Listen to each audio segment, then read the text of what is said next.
I really had to walk away from my own money, and just looking at it like that, it was so painful. Yeah? Yes. But these are the realizations you come to, you come to face when you don't, you take things lightly. That's something we as MNO are very passionate about, just supporting our clients to give them the best vehicle, as we said in the previous episode, to put their business in, and then working with them as their business grows.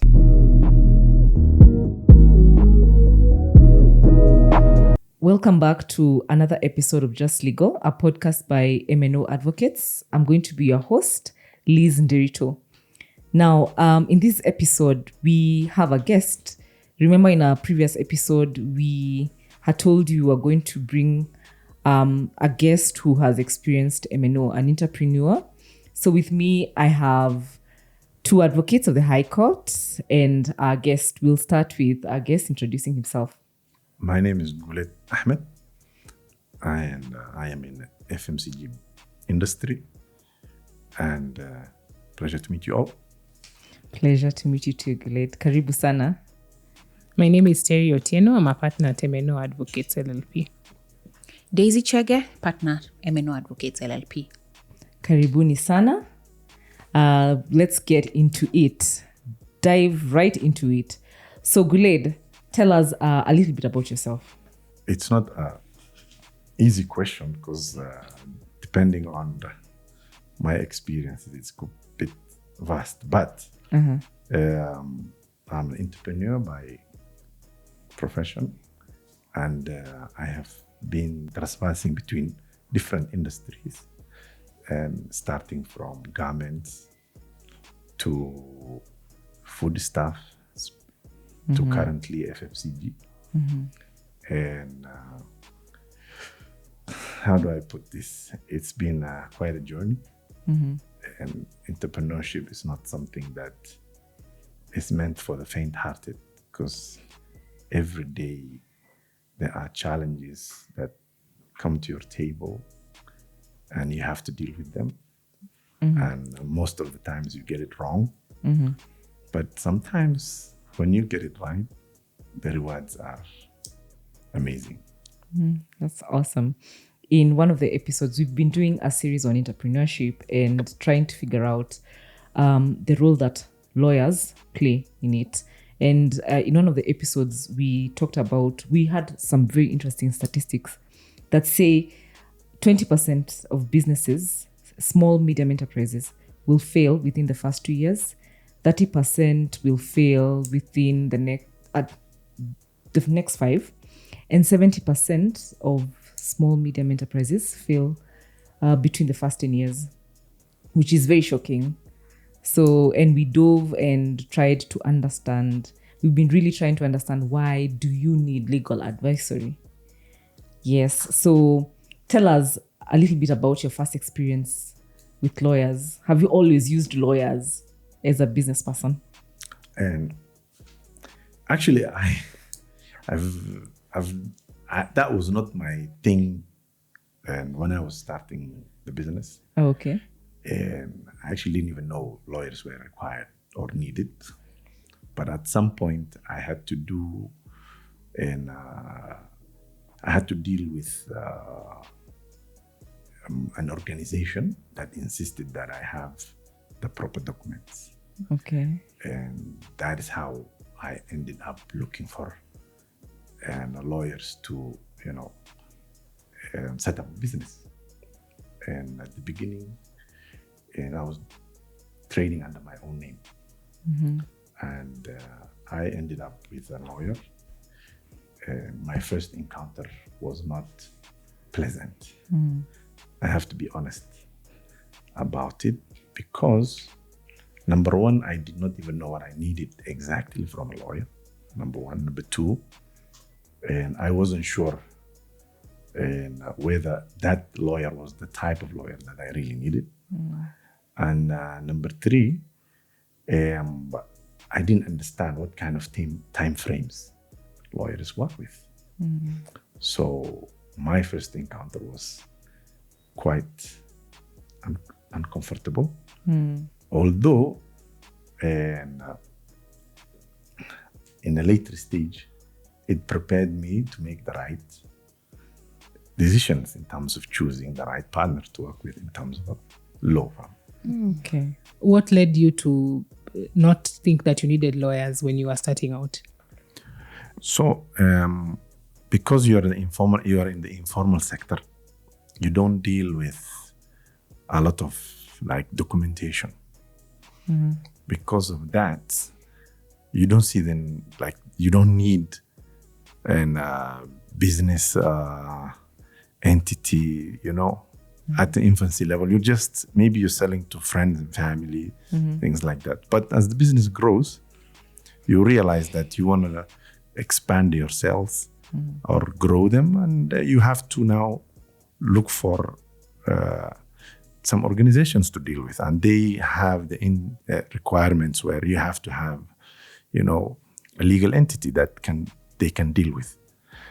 You have to be able to raise invoices, you have to be able to send them statements, and you have to be able to put them on contract based on how you agree, and whether it's payment terms or deliverables, what they require from you to deliver.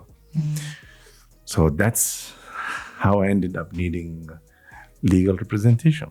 Okay. So it was on need basis. Yes.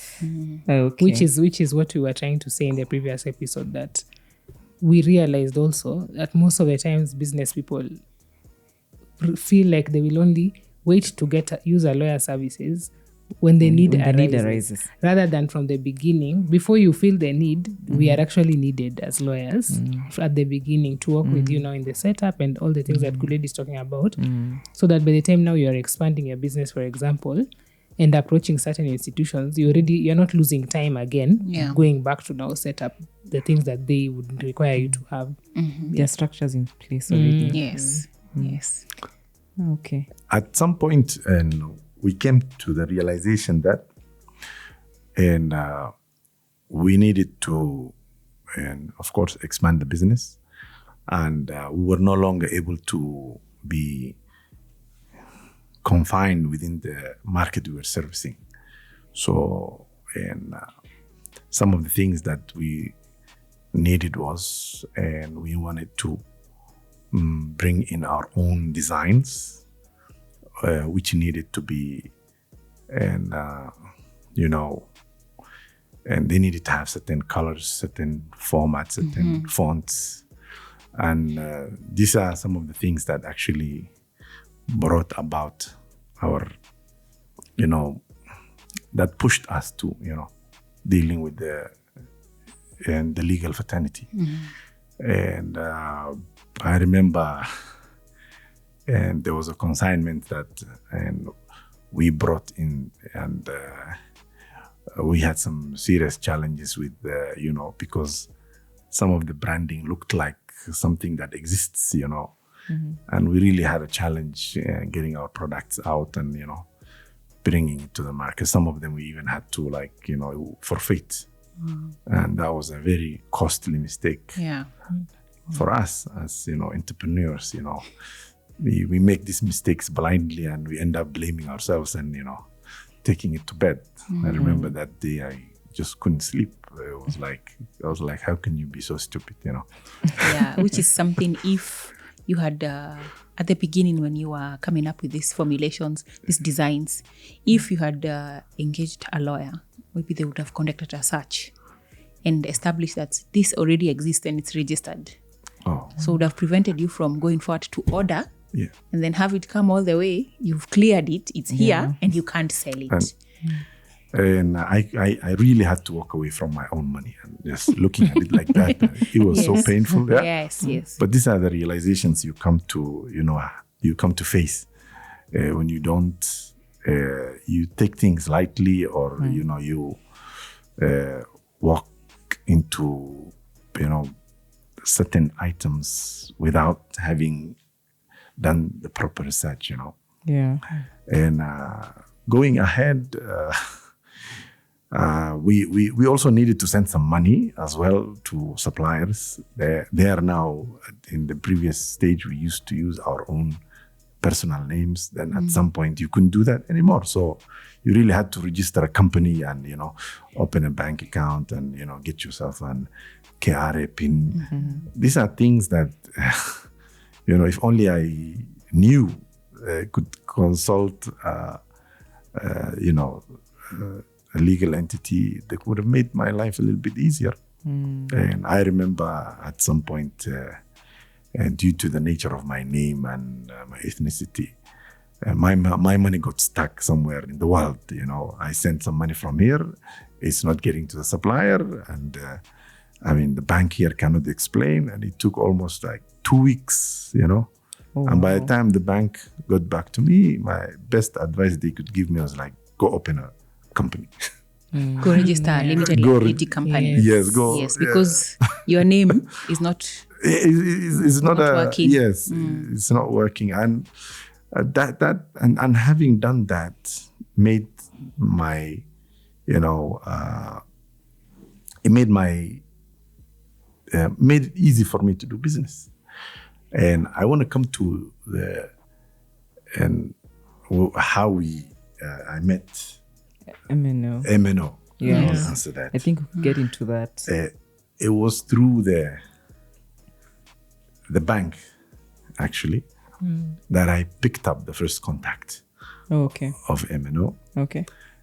And believe me, one of the partners at the firm was so helpful in trying to guide me into becoming an entity that can legally conduct business in Kenya. And I'm thankful up to now. So although my first encounter with the legal fraternity was not so pleasant, but hey, every bad experience leads to a very good experience. And actually fantastic experience. I've been with MNO for a while now. And there's no transaction that I do that I don't consult. I don't run by them. And if I might go a little bit deeper into it, they did a legal forensic audit into whatever it was I was doing. And my brands were registered. And the company was turned into a limited liability. Yes. And at the same time, and my personal name and the business was separated. This was the best gift that I could get from MNO. Because as an entrepreneur, you get up and you fall, and you get up and you fall. And sometimes when the name and the business entity are separate, it always gives you a second opportunity to start all over again. So this is one of the, I can say, the best gift that MNO gave me. And from there onwards, we've been working very closely together.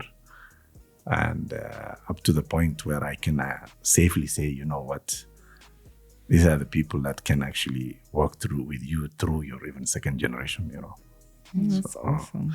So they were not only able to streamline the business, they were also able to streamline my personal issues, succession planning, estate management, These are things that when you see a lawyer, you don't know about their existence. But it's some things that actually save you some trouble when you are not there and you cannot, and you don't have a say. So, and I'm glad to be part of their clients. That's quite in depth. Some of the things you've mentioned, you feel it's a one-stop shop for you. And the relational aspect, they've worked with you, not just in one aspect with your businesses, but then there's also your estate planning, there's a financial advisory, where you feel comfortable enough to, before you do an investment, you're able to consult. Yeah, so that's something that, again, as we said in the previous episodes, we want to work with our clients from the point when they walk to our offices, all the way to, wherever their business goes to. So as Guled has said, even just separating him from his business, so that's a different entity, and him as a person is a separate person from his business. And IP, as he's talked about, intellectual property, securing his intellectual property in the business, so that, let's say one day, I'm sure his business will grow very big and somebody will come and he wants to sell a portion of it. He can separate intellectual property as one of the things he's selling, his assets as one of the things he's selling. So as I think, just to reiterate on that's something we as MNO are very passionate about, just supporting our clients to give them the best vehicle, as we said in the previous episode, to put their business in, and then working with them as their business grows. Yes. And you see, like the statistics about businesses failing in the first few years. Yes. It all goes back to what Guled has said. You have invested so much money into this business, then you made a slight error, then you lose all that investment. Yes. Most people would give up and just say, you know what, it's not working, I've given up on that business.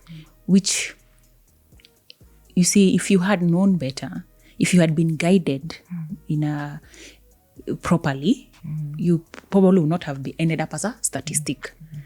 So that's where we come in, no matter where you are, whether you are still in the informal sector, because at some point, if you want to do business with other big corporations, government, you will require these services. They will require you to have paperwork. They will require you to comply. They'll ask for your tax compliance. They'll ask for contracts, all those. So at that point, instead of waiting for that point to get there, just begin with these professional services and make sure everything is in place from the beginning.